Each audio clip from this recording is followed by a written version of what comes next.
Hello everyone, and welcome back to the channel where we break down the latest in Japanese politics with clear, straightforward analysis.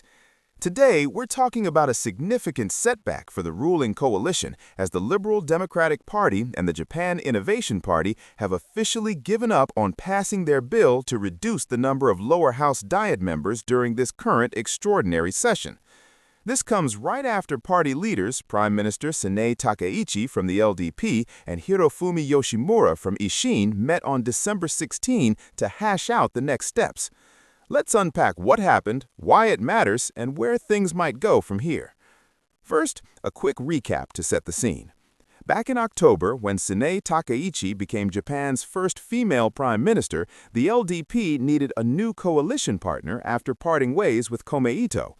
They turned to the Japan Innovation Party, known as Nippon Ishin no Kai, which has been pushing hard for political reforms, including slashing the number of lawmakers as a way to cut costs and shake up the system. One of Ishin's non-negotiable demands was a 10% reduction in lower house seats, bringing the total down from 465 to around 420.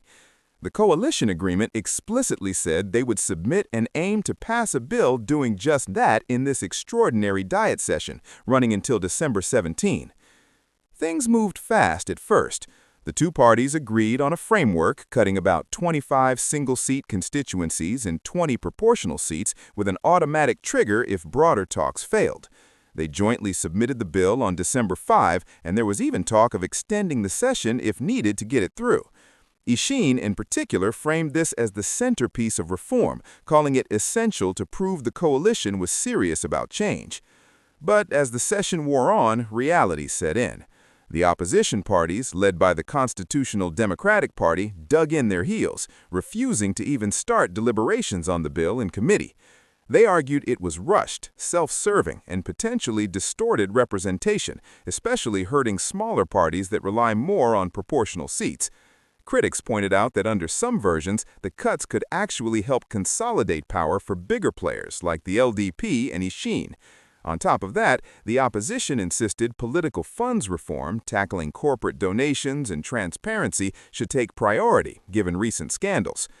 With no majority in either house on their own, the coalition couldn't force the issue without broader support. Even extending the session looked pointless if the bill was stuck.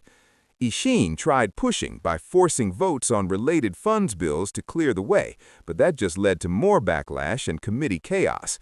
By mid-December, it was clear passage this year wasn't happening.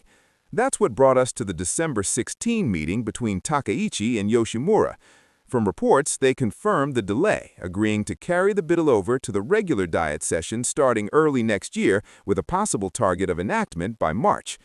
Ishin leaders have signaled flexibility, saying submitting the bill already fulfilled part of the deal, and they're not walking away from the coalition over this.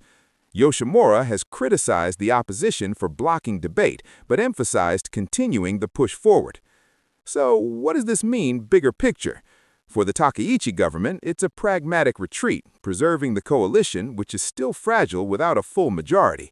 Failing on a flagship Ishin demand could have risked the partnership, but both sides seem committed to papering over the cracks for now. It highlights how minority governments have to negotiate constantly, even on their own priorities. For political reform, it kicks the can down the road. Seat reduction has been debated for years as a symbol of trimming bloated politics, but it's always divisive, touching lawmakers' own jobs. Opposition sees it as a distraction from deeper issues like money and politics. If delayed too long, Ishin might ramp up pressure again to keep their reformist brand alive. Overall, this episode shows the challenges of Japan's new political landscape post the old LDP Komeito era.